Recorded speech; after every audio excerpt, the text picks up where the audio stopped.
a pretty extensive we ask a pretty extensive survey of students. So like we ask questions for them based on their habits and preferences and interest, and we try to match students from a housing survey based on that. It's not a perfect science, but at least trying to be intentional in terms of the way we're housing students on campus. So I always tell students, you fill out that housing survey.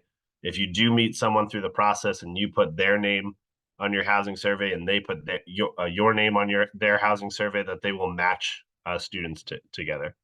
And please, as I'm going through this presentation, please feel free to ask questions in the chat or unmute and ask questions.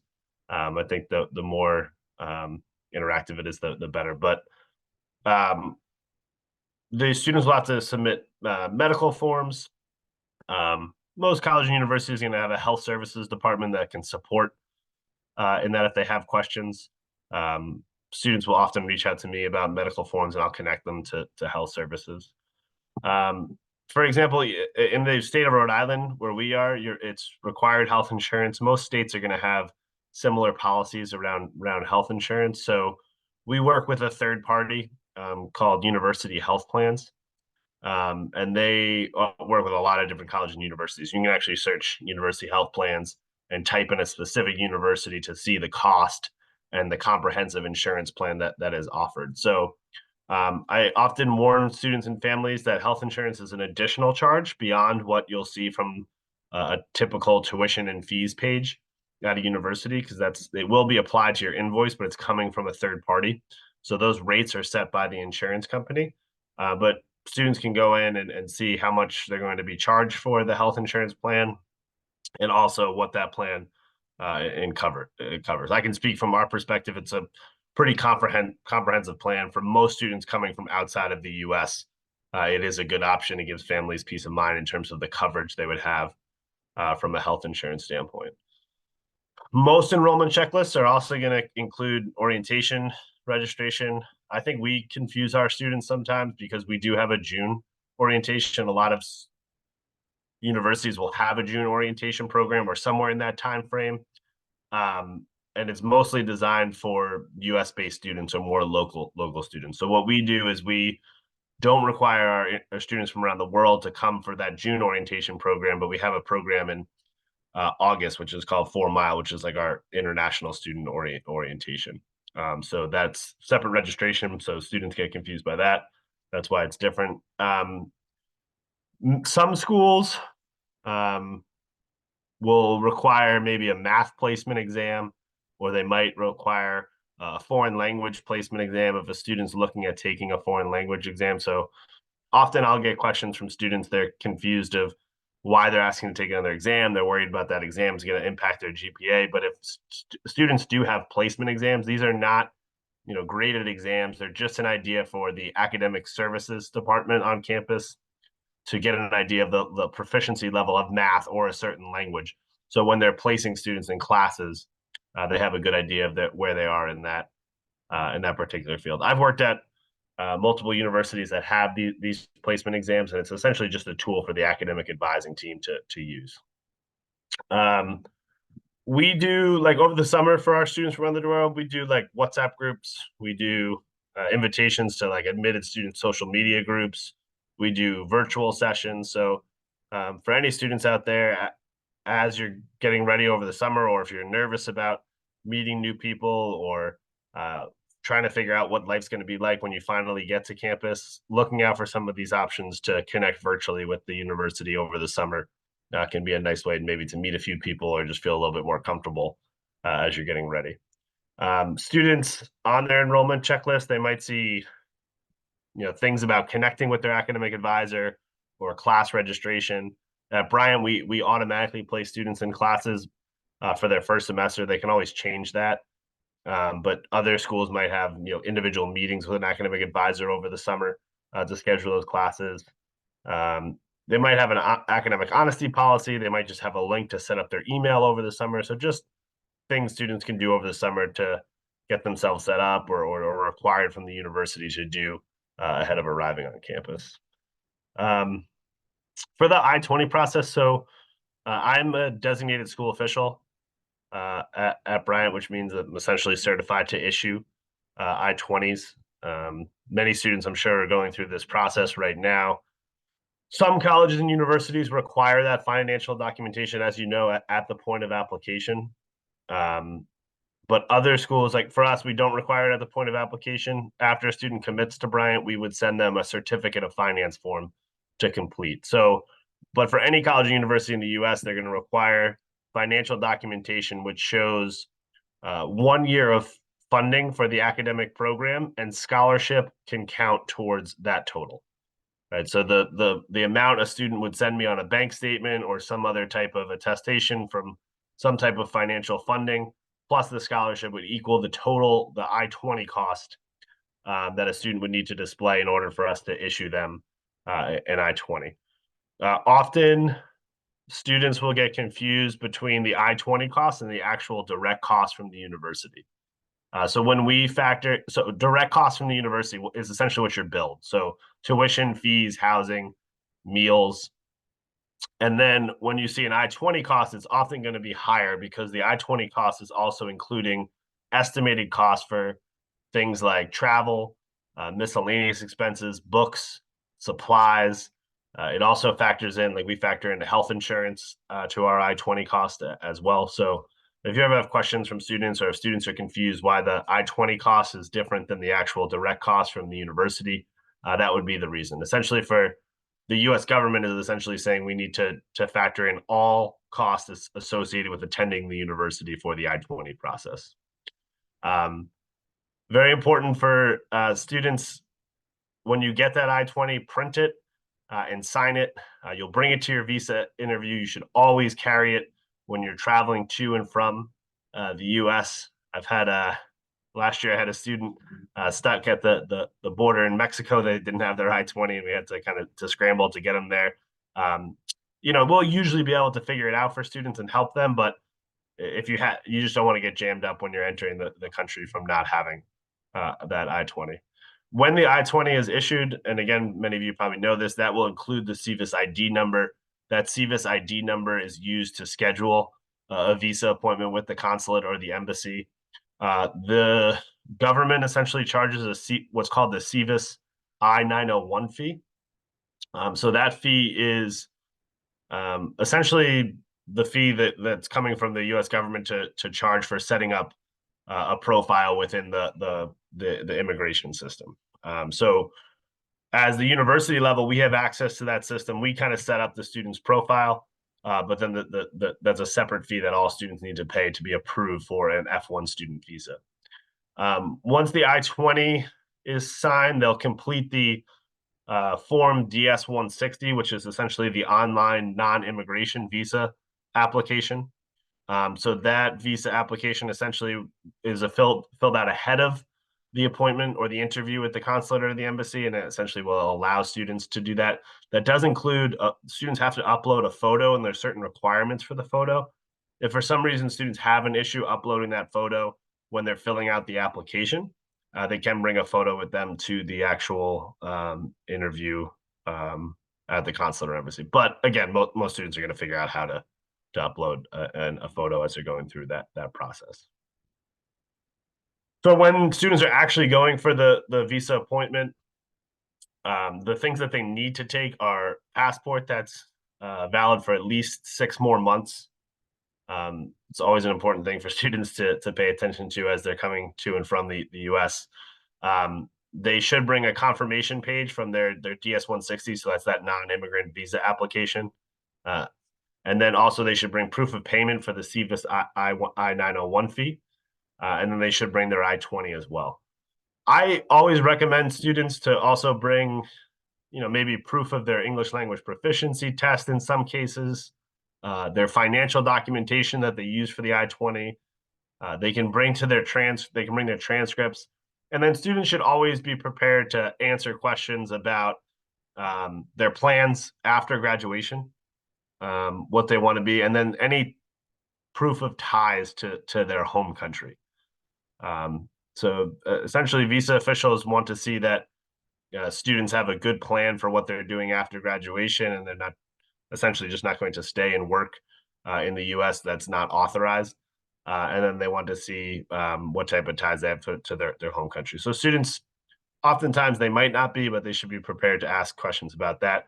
Typically, I mean, I'm not a visa official, so I can't speak about this officially. Most students that I hear from or I talk to about this process, they usually don't ask for like an acceptance letter or a transcript or financial documentation, but it's just good to have that documentation for the interview, just in case it is asked for a particular student.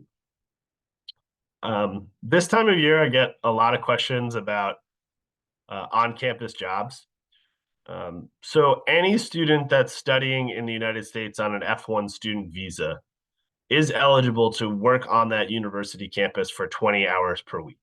That is across the board in the United States. So that work has to be physically on the college campus. It doesn't necessarily need to be the university as the employer, but it has to be the work has to be done on that university campus. And often students confuse this with work study. And I often really feel bad for some of our international students because, oops, sorry, I'm just gonna ask you to mute there. What? What thought of what? Sorry, if you don't mind just muting that. Taco Bell Pizza, we'll do it midweek when Baba is gone and we are sad. I'm telling you. Oh. We'll do it on Thursday. All right. If you could just, hello, I'm sorry. If you could just zoom, if you could mute that for just a second. Thank you. All right, we'll go on. Right, so that work is happening on campus. It doesn't need to be related to the academic area of study. So you'll see with CPT and OPT that always needs to be related to the student's academic area of study. For on-campus jobs, it can be any form of work. And there's no additional authorization that's needed to work on campus. But one of the things where I think our students from around the world get confused, and often I think as universities, we should do a better job of making sure our students from around the world understand the differences of this. You'll often hear the term work study. And work study jobs are typically offered to U.S. citizens. It's usually government funded, but unfortunately, international students typically don't qualify for work study. Now, different universities might have job opportunities for international students that they apply work study in a different way. But in the traditional term, work study jobs are usually a specific part of a financial aid package that international students would not apply for. So unfortunately, most international students wouldn't qualify for any jobs that are considered specific work study, but there are other job opportunities on campus that our students from around the world can work in. So for example, on a campus, like we hire students in the alumni office, we hire students in the admission office. We actually were just interviewing a student from Mumbai this week for a admission fellow position in the office. Dining services hires students. Athletics is actually the largest employer of students on our campus. Facilities hire students. Our Center for Diversity and Inclusion hires students. Information technology, we have a student from, one of my favorite students from Calcutta actually works in the IT department on campus. He always takes care of my laptop when I'm having issues. It's usually something pretty basic that I should have figured out, but it's good to have him there. I just had a question about, is it in the second year that they can apply or in the first year as well? So you could, I mean, I actually just talked to, I just ran into the dining hall, a first year student of ours from Dubai, and she's already working an on-campus job. She's working in the Center for Diversity and Inclusion on our campus. So students can work on campus in the first year. I would tell you, typically most students, because it takes that first year or it takes at least that first semester to get adjusted to campus, figure out what's going on, figuring out what work opportunities. But in some cases, if students are very proactive and they're reaching out over the summer before they study, that they might be able to find a work experience in their on-campus job in their first year. It could be that first semester. It might not be the first semester. It could be the second semester. But I would say usually students are those work experiences are later in terms of on-campus job. But some first year students might be able to find that. There also are some jobs that only upperclassmen are considered for. So for example, our admission fellows in our office, we will only interview students that are in their second year or beyond. All right, so those positions are really reserved for third or fourth year students, and that's just because we need students that have been at Bryant for long enough to speak to their experience to other families and students. The main takeaway here is these are great ways to get some work experience, to make a little bit of money. I tell all students and families, this is not a way most likely that you're going to fund your educational expenses. This could be a nice way to cover some flights, to cover books, supplies, pizza on the weekends, transportation with friends to go do fun things. So it can be helpful to cover some of those additional costs that students incur, or again, books or supplies or health insurance or flights. But students, at least at Bryant, shouldn't really think about this as a way to fund their entire educational experience. And thank you for the question. That was a good one. So actually, that question it really pertains also to CPT. So CPT stands for curricular practical training. So the question you just asked is, so students, if they want to do curricular practical training, they can't do that in the first year. All students need to be, and this is across the board, this is any student on an F1 visa, any student university in the United States, you need to be enrolled in a full-time academic program for 12 months before you're eligible to pursue CPT. Now, that doesn't mean a first-year student can work with our International Student Support Office and they can prepare, or they can work with our Career Center and prepare for CPT authorization and finding CPT, but they wouldn't be able to be in an internship or a job experience or a co-op until their second year because of that restriction on when curricular practical training is available to students. So CPT, curricular practical training, often you're going to see associated with internships, right? So these experiences are off campus and they have to relate to the major of study, right? So if a student is a biology major, they're not going to get CPT approval to go do marketing for a company that off campus, right? So it has to be related to the major of study. It has to be part of the school's curriculum, and it has to be at a college or university that has the authorization as part of the visa process to issue CPT. Most accredited universities, most universities that your students are going to be considering will have this CPT accreditation to be able to off, but I shouldn't speak in generalizations. It's always good to look at this. So there's a process that students need to prepare. So they would work with our International Student Support Office, and they would go through the paperwork and the authorization process to be approved for this. Students can only pursue a single employer for a specific amount of time. The CPT has to happen before the end graduation date for a student. They technically could have multiple authorizations at the same time. But again, our support office will make sure they're submitting the right paperwork and having the authorization printed directly on their I-20. The second piece of that is, the Career Center, your faculty, and we'll talk further about this, are going to help you try to find these curricular practical training opportunities. I also tell all of our students from around the world, internships are great. We're going to help you find an internship, but find other ways to gain practical resume experience that might not count towards your CPT. You only have 12 months total of CPT as an undergraduate student. So if you're, for example, at Bryant, if you're an international business student and you're going to Spain and you're doing an internship in Spain, that internship is not counting towards your CPT. If you're a finance student at Bryant and you're working with our Archway Investment Fund, or if you're a digital marketing student and you're creating a digital marketing plan for a company from a project, in the class or outside the class for our digital marketing club, those are real hands-on, real-world experiences that are not counting towards CPT. So it's important for students often think about internships, but think about other, research, case studies, projects-based assignments, things you can do from campus that is also enhancing your work profile or your resume that will help you down the road with work experiences and standing out to employers no matter where you're going in the world. So OPT is optional practical training. So this is always going to be associated with post-graduation work experiences. Again, this needs to be related to the major. You're not going to get OPT if it's not related to your major course of study.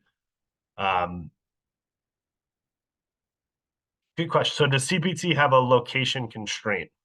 No, I think I'm answering your question correctly. It does not have a location constraint. So often you'll see students that do CPT within the region that they're working. Like the vast majority of students at Bryant are doing their CPTs in Providence up to the Boston area and in between, just because if you're physically traveling to those locations, or if you're in an office, it makes the most sense to have access to be able to commute and travel to those locations. In theory, you could be approved for CPT during, I guess, a summer where you could be anywhere in the United States and be doing a work experience. So it's not, by an authorization standpoint, it's not location constraint, but just from a physical logistics standpoint, it often tends to be within in the locations. And it's a good point too, because I always tell students location matters in terms of career outcomes and internship opportunities. What types of industries, what types of companies are you going to have access to when you're a university student at that particular campus? Good question. So again, across the board, no matter what university you go to, any program of study, whether it is art or history or biology or mathematics or finance, you are going to have at least the 12 months of eligibility for OPT. So this is 12 months after graduation that if you have a work experience that you can get approval to stay in the US as an F1 student visa while you're doing a full-time work experience, right? So that OPT has to start after graduation. And you have to start the work experience within 60 days from the completion of your program. So what I will usually do when I'm issuing an I-20 is I will set the end date of our graduation, usually for about May 30th, May 31st. Most of our students are graduating earlier than that, but we're just giving them a little bit of leeway. So then they have 60 days from that date to start their work experience. So this is a little different than OPT, where you can work with our Karu in the Office of International Student Support to start your OPT process before you actually have a work experience. So it's good to start this process early to work on the approval for it, because the earlier you start, the more flexibility, the better the chance you're going to have of finding this. So what will happen is as you go through this process, you're authorized through the USCIS, which is an immigration service office, and then you're actually issued a separate employment authorization document.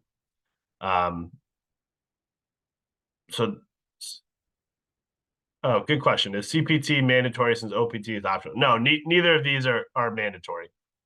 You could come to a U.S. university, you could not do CPT, you could not do OPT, you could still have a good educational experience, and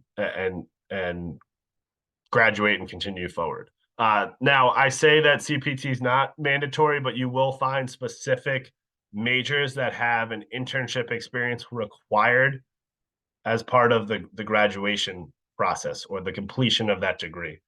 So if it's required, the university is going to help those students make sure that they have either an experience that fulfills the requirement for that internship part of the degree, or help them find a CPT opportunity that fulfills the requirement of the degree, but it's certainly not mandatory. And then with OPT, so it's that 12 months, then any students in a STEM field, which many of you are familiar with this, would be eligible for additional 24 months. So you can complete that 12 months, and then you can apply further for an extension of 24 months. So a total of 3 years would be the STEM OPT extension. So that's anything in science, technology, engineering, or mathematics.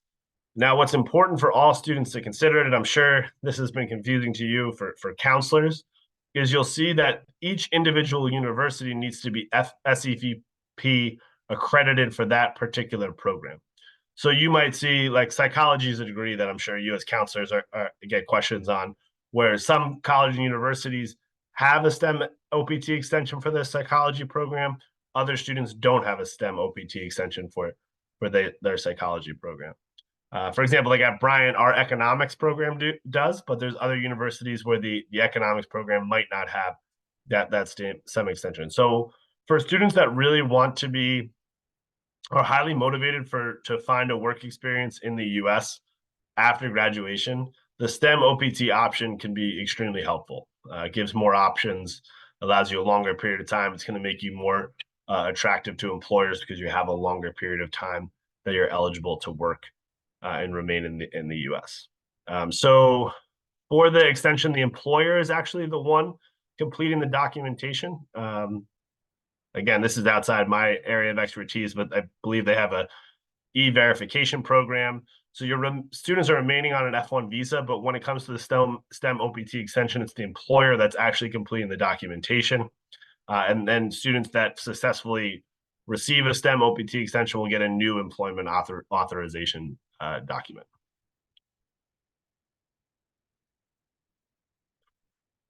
So quickly back to CPT. This is just a few notes from our career center. Sorry to cut you in between. The meeting will end in 4 minutes, requesting to join again from the same link. I'm sorry? Yeah, the meeting will end in 4 minutes, but we can join from the same link again. Okay, great. So we can just log back in. We cut off, and I can speed this up so we can open it up for questions. But at Bryant, our CPT students, it's a 3-credit course. They actually get a specific notation on their transcript that they complete this. This is an interesting point that I didn't know, but even if students are pursuing off-campus volunteer activities, those nonprofit or those nonprofit organizations they're working with or volunteering still needs to be tied to their academic area of interest.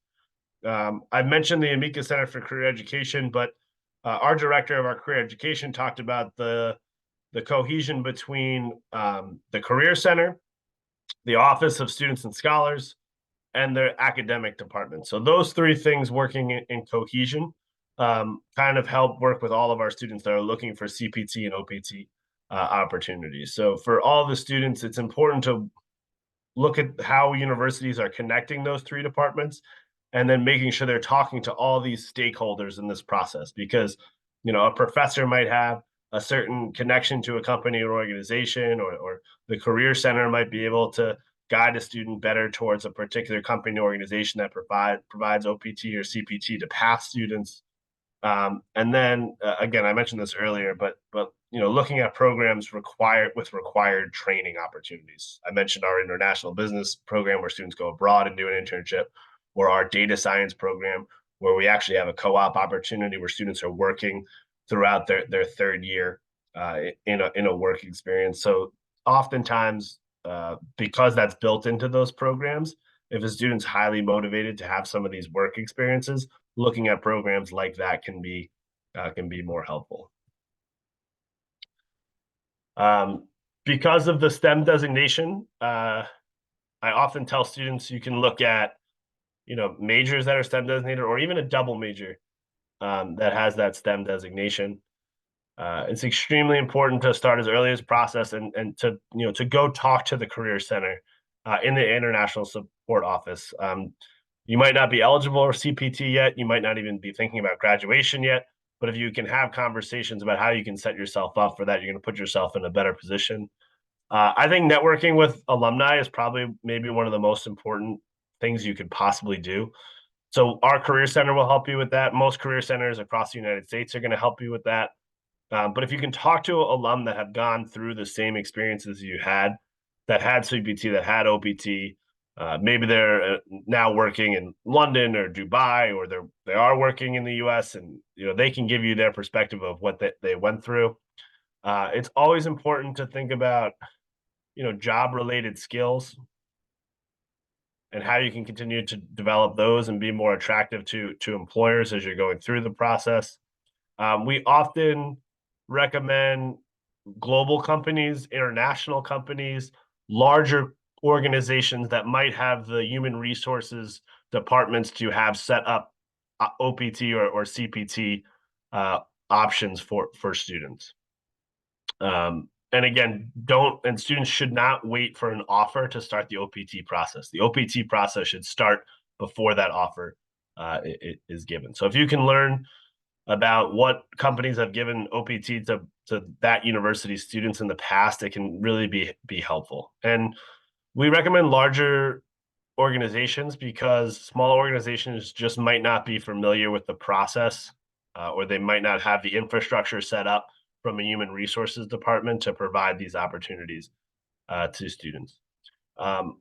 Often students will be thinking about graduate programs as well. So if you switch education levels, so let's say you graduate, you do your year of OPT, you go do a master's program, then you would be eligible for another OPT year after that. No college, no university in the US should ever